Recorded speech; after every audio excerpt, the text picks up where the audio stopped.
রব যে কে তার একটা জবাব তিনি দান করে দিলেন। সূরা তাহার 50 নম্বর আয়াতে আল্লাহ তুলে ধরেছেন। মুসা আলাইহিস সালাম তখন বললেন, রব্বুনাল্লাযী আ'তা কুল্লা শাইইন খালকাহু সুম্মা হাদা। রব বলেন তিনি যিনি সৃষ্টি কাঠামো দান করে আবার হেদায়েতের পথ তিনি বলে দেন, তিনি হলেন রব। সুবহানাল্লাহ। ফেরাউন বলছে মানি না। এর মধ্যে ঘরের মধ্যে ছিলেন আসিয়া। আসিয়া অন্তর মহল থেকে ঘোষণা করে দিলেন লা ইলাহা ইল্লাল্লাহু মুসা কালিমুল্লাহ। সুবহানাল্লাহ। তাফসীর করছেন আন্তর্জাতিক খ্যাতি সম্পন্ন মুফাসসির কোরআন, বিশিষ্ট ইসলামী চিন্তাবিদ, ইসলামী সাহিত্যিক ও মিডিয়া ব্যক্তিত্ব জনাব হযরত মাওলানা ইমাম হাসান নসরি। জনাব হযরত মাওলানা ইমাম হাসান নসরি। প্রযোজনা ও পরিবেশনায় ইউটিউব চ্যানেল অনিস্টা টিভি। আমার ভাইরা, দাওয়াত দাও এবং দাওয়াত গ্রহণ করা, এই দাওয়াত গ্রহণ করে দাওয়াতের উপরে টিকে থাকা বড় ঈমানের পরিচয়। আপনারা তো হযরতে আসিয়ার কথা শুনেছেন, মা বোনেরা। আসিয়ার কথা তো আপনারা জানেন, ভাইরাও জানেন। হযরতে আসিয়া তিনি ফিরআউনের স্ত্রী ছিলেন। ফিরআউন তো ছিল খোদাদ্রোহী, এমনকি নিজেই খোদা দাবি করে বসেছিল। ফিরআউন মুসা আলাইহিস সালামকে তার ঘরে আল্লাহ তাআলা লালন পালন করেছিলেন। সুবহানাল্লাহ বলেন। মুসা আলাইহিস সালামকে আসতে দেবে না বলে হাজার হাজার বনী ইসরাইলের শিশুকে ফিরআউন হত্যা করেছে। আর আল্লাহ কৌশলে ফিরআউনের ঘরে মুসা আলাইহিস সালামকে লালিত পালিত করেছেন। জোরে বলেন সুবহানাল্লাহ। কিসসা কাহিনী বলার আমার ইচ্ছা না, আমি শুধু মৌলিক কথা বলি। না না, কোরআনের বর্ণনা। কিসের আন্দাজি কথা? কোরআনের বর্ণনা। ভাইরা আমার, ভাইরা আমার, এবার দেখেন মুসা আলাইহিস সালাম দাওয়াত নিয়ে গেলেন ফিরআউনের কাছে। ওই ছোটবেলার কাহিনী বলার আমার ইচ্ছা না, আমি দাওয়াতি কাজের উপরে কথা বলতেছি। দাওয়াতটা কারে বলে দেখেন। হযরত মুসা আলাইহিস সালাম দাওয়াত দিলেন ফিরআউনের কাছে। ফিরআউন খেপে গেল। ফিরআউন খেপে গেছে। ফিরআউন খেপে যাওয়ার পর তার কিছুদিন পরে ওই রাজপুরোহিতরা 2-4 গন্ডগোল করতেছিল, আর মুসা আলাইহিস সালাম একটা চড় মেরে গেছে। আর নবুয়াতি চড় তো এক চড়ে শেষ। এখন ফিরআউন এক সুযোগ পেয়ে গেছে। হত্যাকারী ফিরআউন, মুসা ধর। মুসা আলাইহিস সালাম হত্যাকারী বানায় ফেলেছে। মুসা আলাইহিস সালাম জুতো নেওয়ার টাইম পায়নি। মুসা আলাইহিস সালাম জুতো ঠুতু ফেলাই দিয়ে, কোরআনের বর্ণনা কিন্তু এরকম, জুতা ফেলাই ধুয়ে পরে চললেন মাদাইনের দিকে। আর ফিরআউন এদিক দেখলো যে বাস এক সুযোগ পেয়ে মুসার দাওয়াতি কাজ তাড়াই দিতে পেরেছে। এরপরে দেখেন আল্লাহ তাআলা মুসা আলাইহিস সালামের উপর ওহী নাযিল করলেন। এদিক ফিরআউন খুঁজতেছে মুসা আলাইহিস সালামকে, আর আল্লাহ তাআলা মুসা আলাইহিস সালামের ওহী নাযিল করলেন, ইযহাব ইলা ফিরআউন, ফিরআউনের কাছে যাও। ইন্নাহু তাগা, সে বিদ্রোহ হয়ে গেছে, ওর কাছে যাই দাওয়াত দাও। আপনি বলেন র‍্যাব আপনার খুঁজতেছে, আর আমি যদি বলি র‍্যাবের কাছে যান, যাবেন আপনি? মানে হুজুর আপনার আব্বার নিয়ে যান, আমি যাবো কেন র‍্যাবের কাছে? আল্লাহ দাওয়াত কারে বলে দেখেন, ঈমান কারে বলে। আল্লাহ বলছেন ইযহাব ইলা ফিরআউন, ফিরআউন তোমার খোঁজে, ওর কাছে যাও, ওইটাতে দাওয়াত দাও। ইন্নাহু তাগা, সে বিদ্রোহ হয়ে গেছে। মুসা আলাইহিস সালাম তো নবী, তিনি তো আর আপত্তি করতে পারেন না। তবে তিনি আল্লাহর কাছে দাবি জানালেন, বললেন রব্বুল আলামিন আমার ভাইটার একটু সাথে দেন। ভাইয়ের নাম কি? হারুন। আমার ভাইটার একটু সাথে দেন। আল্লাহ বললেন যাও, ভাইও নবী বানাই দিলাম, 2 ভাই নবী। সুবহানাল্লাহ বলেন। তাও মুসা আলাইহিস সালাম আরো আল্লাহর কাছে চাচ্ছে। আল্লাহ তাআলার কাছে দোয়া করলেন, পড়েন আমার সাথে, রব্বিশরাহ লি সাদরি ওয়া ইয়াসসির লি আমরি ওয়াহলুল উকদাতাম মিন লিসানি ইয়াফকাহু কওলি। এই দোয়া কে পড়েছিলেন বলেন? মুসা আলাইহিস সালাম। আর আমরা তো পড়া শুদ্ধ না হলে এইটা পড়ি, তারপর শুরু করি। হ্যাঁ আপনি পড়েন, কিন্তু এই দোয়াটা কিন্তু এত সহজ না।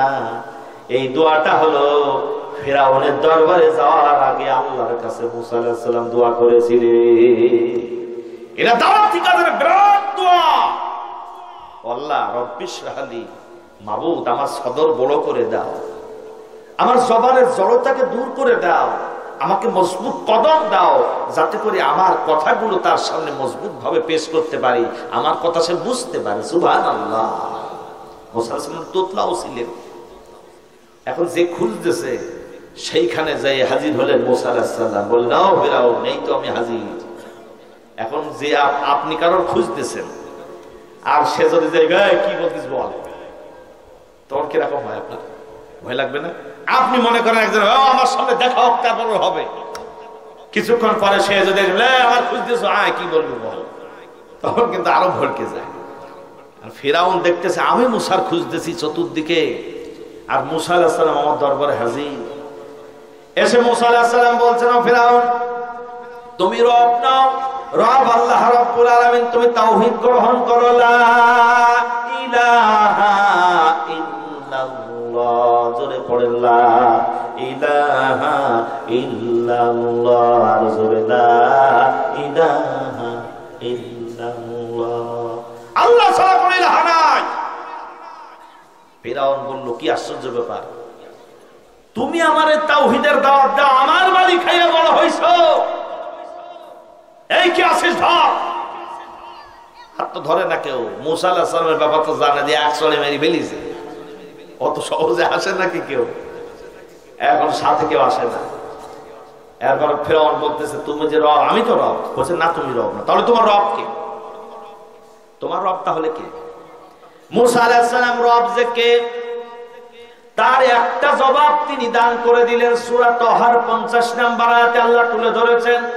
মুসা আলাইহিস সালাম তখন বললেন, রব্বুনাল্লাযী আ'তা কুল্লা শাইইন খালকাহু সুম্মা হাদা। রব বলেন তিনি যিনি সৃষ্টি কাঠামো দান করেন, আবার হেদায়েতের পথ তিনি বলে দেন, তিনি হলেন রব। সুবহানাল্লাহ। ফিরাউন বলছে, মানি না। এর মধ্যে ঘরের মধ্যে ছিলেন আসিয়া। আসিয়া অন্তর মহল থেকে ঘোষণা করে দিলেন, লা ইলাহা ইল্লাল্লাহ মুসা কালিমুল্লাহ। সুবহানাল্লাহ। ফিরাউনের তখন ঘরে জ্বালা বেঁধে গেল যে আমার স্ত্রী থামায় কি এখন করে, এদিকে তো মশা থামাবো না, স্ত্রী থামাবো। রাতটা যখন ডাইভার্ট হয়ে গেল, মুসা আলাইহিস সালাম আস্তে করে বের হয়ে আসলেন। আসিয়ার উপরে তখন শুরু হয়ে গেল অত্যাচারের স্টিম রুলার। আসিয়াকে হাজির করা হলো, বলল, তুমি মুসার এবং তার আল্লাহর পরে ঈমান আনছো কেন? আসিয়া বলছে, প্রাণের স্বামী গো, তোমার জন্য আমি ভালোবাসার সব কিছু উদার করতে পারি, কিন্তু রব হিসাবে তোমারে মানতে পারি না। রব হলো আল্লাহ রাব্বুল আলামিন, আর তার নবী হলেন হযরতে মুসা। ফিরাউন তখন বলল, আসিয়া দেখো, তোমার জন্য একদিকে রাজপ্রাসাদ, অন্যদিকে হলো তোমার জন্য আগুন আর অত্যাচার নির্যাতন, কোনটা তুমি বাছাই করবা বলো? যদি তুমি আমার রব হিসাবে মেনে নাও তাহলে এই রাজপ্রাসাদ তোমার জন্য, আর যদি না মানো তাহলে তোমার উপরে স্টিম রুলার চলবে অত্যাচারে। আসিয়া তখন বললেন, প্রাণের স্বামী গো, আমার রবকে পাওয়ার জন্য, আল্লাহকে পাওয়ার জন্য যদি রাজপ্রাসাদ ছেড়ে আমার অত্যাচার সহ্য করতে হয়, আমি আসিয়া সেই অত্যাচার সহ্য করতে প্রস্তুত। শুরু হয়ে গেল অত্যাচার। বড় কাঠ একত্রিত করে বড় বড় শুল, এগুলাকে উল্টা দিক দিয়ে বিদ্ধ করলো। এই লোহার বড় বড় শিউল গুলো কাঠে উল্টা দিকে ফুটায় রাখলো। আসিয়াকে উলঙ্গ করা হলো। বলছে, আসিয়া রে, এখনো তোর সময় আছে, তোর আল্লাহরে ছাড়, মুসারে ছাড়, আমার উপরে বিশ্বাস কর, আমি রব। তা না হলে তোর এই কাঠের যে পেরেক দেখতেছি এইটা তোর শরীরের মধ্যে বিদ্ধ হবে। আসিয়া বললেন, দুনিয়ার সব কিছু ছাড়তে পারি, আমি আমার রবকে ছাড়তে পারবো না। আমার বন্ধুগণ, এরপরে ফিরআউনের যারা প্রহরী তারা আসিয়াকে উল্টা দিকে করে ওই পেরেকের উপরে ফেললো। বড় বড় শুল সেগুলো আসিয়ার নরম দেহের মধ্যে বিদ্ধ হয়ে বড় বড় হয়ে গেল। আসিয়া তখন কাঁদতেছেন, বলছেন, রব্বুল আলামিন, তোমার সন্তুষ্টি ছাড়া আমি কিছুই চাই না। ওখান থেকে বের করে আনা হলো তেলের বড় কড়াই, সেই কড়াইয়ের ভিতরে উত্তপ্ত তেলের ভিতরে তেলগুলো জ্বালানো হলো। জ্বালায় এবার আসিয়াকে বলতেছে, আসিয়া এখনো তোর সময় আছে, যদি তুই তোর রবকে ছাড়িস, আমার উপরে ঈমান আনিস, তাহলে আমি তোর এখনো বাঁচাইয়া দেব। আসিয়া বলেন, স্বামী গো, তোমার জন্য আমি সব কিছু করতে পারি, কিন্তু আমার রবকে আমি ছেড়ে তোমার জন্য কিছু করতে পারবো না। এরপরে ফিরআউন রাগান্বিত হয়ে গেল, নির্দেশ দান করলো, তেলের কড়াইয়ের ভিতরে তাকে ফেলে দাও। উত্তপ্ত কড়াইয়ের ভিতরে আসিয়াকে ফেলে দেওয়া হলো।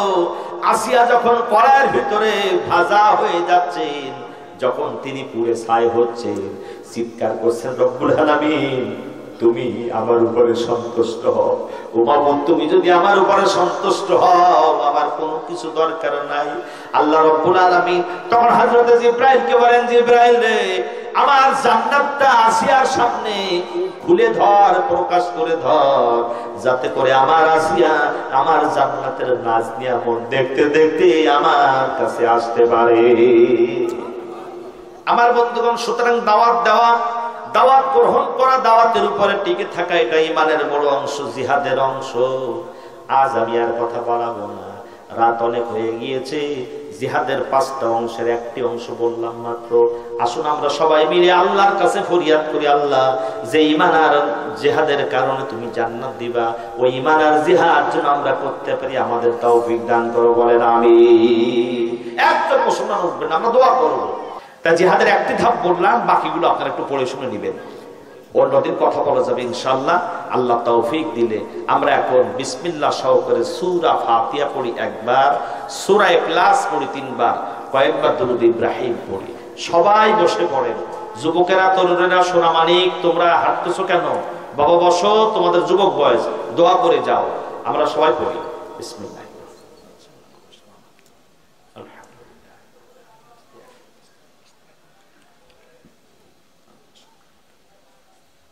যে কথা বলতেছো তোমার কোন সূরা ওইটা?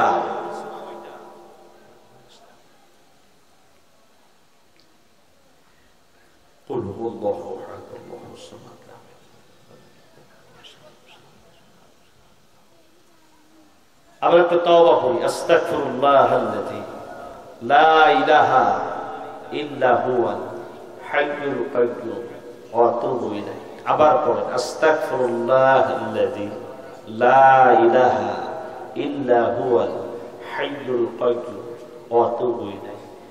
আমরা তো আল্লাহকে ডাকি সুবহানাল্লাহ, আলহামদুলিল্লাহ, লা ইলাহা ইল্লাল্লাহ, সুবহানাল্লাহ, আলহামদুলিল্লাহ, লা ইলাহা ইল্লাল্লাহ, মুহাম্মাদুর রাসূলুল্লাহ সাল্লাল্লাহু আলাইহি ওয়াসাল্লাম। ভাইরা, আমার লেখা বই এখানে আছে, আমার অনেকগুলো বই আছে, তার মধ্যে এক প্রকার ওরা নিয়ে আসছে, সৌভাগ্যবান 7 শ্রেণী। সৌভাগ্যবান দুনিয়া এবং আখিরাতে সৌভাগ্যবান হতে গেলে কি কি লাগে, তা কোরআন হাদিসের প্রত্যেকটি দলিল দিয়ে লেখা আছে। আপনি নিজে পড়ে নিজে বুঝতে পারবেন আপনি কোন কাতারে আছেন, সৌভাগ্যবান না দুর্ভাগা। এবং আরেকটা জিকিরের বিষয় আমাদের মাঝে যে দ্বন্দ্ব আছে, আমাদের মধ্যে কেউ লা ইলাহা জিকির করে, কেউ ইল্লাল্লাহ জিকির করে, কেউ জিকির করতে করতে গাছে উঠে যায়, কাপড় সাপড়ের খোঁজ থাকে, কেউ আবার জিকির করে হু হু হু হু, যা কোনো কাতারাই পড়ে না।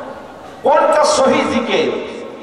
নামাজের মধ্যে কি কি, হাঁটতে চলতে, উঠতে বসতে, শোয়ার সময়, চলতে ফিরতে, যেখানে যা জিকির, কোরআন হাদিসের দলিল দিয়ে এর পিছনে একটা অধ্যায়, শেষের দিকে একটা অধ্যায় করা আছে জিকিরের অধ্যায়। আপনারা নিয়ে সহিভাবে জিকিরও করতে পারবেন, নিজের জীবনও আপনারা করতে পারবেন। বইটার আকার ছোট হলেও পড়ে দেখবেন, দলিল ভিত্তিক জীবনের জন্য অনেক পাথর তার ভিতরে আছে। ওরা বেশি নাই মনে হয়, কিছু আছে, 50 টাকা মূল্য রেখেছে। যাওয়ার সময় যাদের লাগবে আপনারা নেবেন। আমার আলোচনা যদি আপনার বিস্তারিত শুনতে চান, ইউটিউবিতে বাংলা ইমাম হাসান নাসিরি লিখলে শত শত আলোচনা হবে। এবং কার নিয়ে যাবেন? ইংরেজিতে 1 star TV, 1 star TV, ONE 1 STAR star TV লিখলে চ্যানেল আসবে, ওরা আগে দেয় আমার আলোচনা। কার্ড নিয়ে যাবেন, এখানে থাকবে। আপনারা মা বোনেরা, ভাইরা, এটা নিয়ে আপনারা ওখানে আলোচনা শুনতে পাবেন, নাম্বারও পাবেন। আমরা এখন আল্লাহকে ডাকবো, আল্লাহর কাছে হাত তুলবো, জিকির করি সুবহানাল্লাহ আলহামদুলিল্লাহ লা ইলাহা ইল্লাল্লাহ সুবহানাল্লাহ আলহামদুলিল্লাহ লা ইলাহা ইল্লাল্লাহ। মহব্বত দিয়ে ডাকেন সুবহানাল্লাহ আলহামদুলিল্লাহ লা ইলাহা لا إله إلا الله محمد رسول الله اللهم آمين ربنا ظلمنا أنفسنا وإن لم تغفر لنا وترحمنا لنكونن من الخاسرين ربنا لا تزغ قلوبنا بعد إذ هديتنا وهب لنا من لدنك رحمة إنك أنت الوهاب وكسر মালিক ও জমিনের মালিক ও হায়াতের মালিক ও মউতের মালিক ও জান্নাতের মালিক ও জাহান্নামের মালিক আল্লাহ গুনার বোঝা মাথায় করিনি সেই সপ্তাহ থেকে আয় আল্লাহ কোরআন হাদিসের আলোচনা শুনে শেষ বেলায় তোমার কাছে বড় আশা করে দোকানে হাত তুলে ধরেছি রহমান রহিম আরশে আজিম থেকে তোমার রহমতের দৃষ্টি দিয়ে একটু তাকাও আল্লাহ কেমন করে মাথা নিচু করে তোমার কাছে হাত দুখানা তুলে ধরেছি এই হাত দুখানা তুমি খালি ফেরত দিও না মাবুদ গো আমাদের হাত দুখানা তোমার রহমত দিয়া ভরপুর করে দাও আমরা জীবনে যত গুনাহ করেছি ভয় লাগে তোমার কাছে হাত তুলতে কিন্তু তুমি বলেছো বান্দা আমার কাছে যদি ফিরে আসিস আমি ক্ষমা করে দেব তাই বড় আশা করি তোমার কাছে হাত তুলেছি বাবু আমাদের জীবনের সব গুনাহকে তুমি মাফ করে দাও রব্বুল আলামিন এই মাহফিলে যত সওয়াব তুমি দান করেছো সর্বপ্রথম আমাদের প্রিয় নবী দাঁত ভাঙা নবী আমাদের প্রিয় হাবিব জনাবে মুহাম্মদ রাসূলুল্লাহ সাল্লাল্লাহু আলাইহি ওয়াসাল্লামের রূহ মোবারকে হাদিয়া পৌঁছায়া দিও দুনিয়ার সকল নবী সিদ্দিকিন শুহাদা সালিহিন আল্লাহ সবার রূহ মোবারকে হাদিয়া পৌঁছায়া দিও রব্বুল আলামিন বিশেষ করে মনে পড়ে গেল আমাদের জনম দুঃখিনী মা একটা অক্ষর মা জীবনের সব মধু তুমি তার মধ্যে জড়ায় দিয়েছো রে বাবু হায় আল্লাহ মাদার নাই সেই জানে কি নিয়ামত দুনিয়ার বুক থেকে বিদায় হয়ে গেছে আমাদের অনেকের আব্বা নাই আমাদের আব্বা কিছু নিয়ে যায় নাই সব রেখে চলে গিয়েছে আমাদের যাদের মা নাই আব্বা নাই আমাদের আব্বা আব্বার কবরটাকে তুমি জান্নাতের বাগিচা বানাইয়া দাও রব্বুল আলামিন তোমার শেখানো দোয়া দিই তোমার কাছে দোয়া করি রব্বি রহমহুমা কামা রব্বায়ানি সগীরা দিল খুলে পড়েন রব্বি রহমহুমা কামা রব্বায়ানি সগীরা আয় আল্লাহ তাআলা আমাদের মা বাপ যেভাবে ছোটবেলায় আমাদের আদর যত্নে লালন পালন করেছে আমাদের মা বাপকে ওইভাবে তোমার রহমতের করে লালন পালন করো রব্বুল আলামিন আমাদের অনেকের মা বাবা অসুস্থ বেঁচে আছে আল্লাহ তুমি তাদের সুস্থ বানাইয়া দাও আর আমরাও যারা অসুস্থ হয়ে তোমার কাছে হাত তুলেছি গো মাবুদ আমাদেরকে তুমি পূর্ণ সুস্থতা দান করে দাও আল্লাহ তুমি যদি সুস্থতা না দাও কেউ আমাদের সুস্থ করতে পারবে না টাকায় আমরা সুস্থ হব না ডাক্তারেও সুস্থ করতে পারবে না কোন ভ্যাকসিনও আমাদের বাঁচাতে পারবে না আল্লাহ তুমি আমাদের রোগ থেকে পূর্ণ সেবা দান করে দাও রব্বুল আলামিন আমাদের মধ্যে যত অভাব আছে অভাব দূর করে দাও ঋণগ্রস্ত যারা ঋণ পরিশোধ করার তৌফিক দান করে দাও হায় আল্লাহ মাহফিল শুরু থেকে পর্যন্ত যারা আয়োজন করেছেন, হায় আল্লাহ 22টা বছর ধরে নাকি চলছে, সেই শুরু থেকে পর্যন্ত যারা আয়োজন করলেন, শুনলেন, শোনানোর ব্যবস্থা করলেন, তার মধ্যে যারা দুনিয়ার মুখ থেকে চলে গেছে, আল্লাহ এই জান্নাতের নিয়ামতটার কারণে আল্লাহ তাদের সবাইকে তুমি জান্নাতের মেহমান বানাইয়া দিও। যারা দুনিয়ায় এখনো বেঁচে আছে আল্লাহ, যারা আয়োজন করে শোনার জন্য আসে, সহযোগিতা করে, আল্লাহ সবাইকে নিয়ে তুমি জান্নাতের মধ্যে জায়গা করে দিও রব্বুল আলামিন। তোমার কাছে ফরিয়াদ করি, আবার মা বোনেরা, অসংখ্য মা বোনেরা এসেছে আল্লাহ, মা বোনদের জীবনটাকে তুমি গুনাহ মুক্ত বানাইয়া দাও। আয় আল্লাহ মা বোনদের উপর রহমত নাযিল করো, পর্দায় থাকার তৌফিক দান করে দাও। আমার এক একজন মা বোনের চরিত্র হযরতে আয়েশা মা খাদিজার মতো বানাইয়া দাও। পরকালে হযরতে আয়েশা মা খাদিজার সঙ্গে তাদের হাসর নসিব করে দিও রব্বুল আলামিন। অনেক মা বোন এমন থাকে যাদের বিয়ে হয়েছে কিন্তু বাচ্চা হয় না, একটা বাচ্চার অভাবে বুকটা মরুভূমির মতো হয়ে গেছে। অনেক জায়গায় কান দেওয়ার ফোন করে, বলে হুজুর এত বছর বিয়ে হয়েছে, এবছর বাচ্চা না হলে আর মনে হয় কখনো সংসার হবে না। এমন যদি কোনো মা বোন এখানে থেকে থাকে, বিয়ে হয়েছে বাচ্চা নাই, বাচ্চা দরকার, একটা বাচ্চা হলেও মা ডাক শুনাইয়া কলিজা ঠান্ডা করে দেওয়া হলো। আল্লাহ আমাদের তাদের সন্তানাদি দিয়েছো, নেককার বানাও, পরেজগার বানাও, দিনদার বানাও। আল্লাহ তাদের কারণে যেন আসামি না হয়ে যেতে হয়। এখানে অসংখ্য যুবক আর তরুণেরা এসেছে, আল্লাহ এদের জীবনের গুনাহগুলোকে তুমি মাফ করে দাও, ইসলামের জন্য তাদের চলার তৌফিক দান করে দাও রব্বুল আলামিন। দাড়ি চুল পাকা মুরব্বীরা হাত তুলেছে, শুধু দিন বলে কখন তুমি তাদের ডাক দিবা।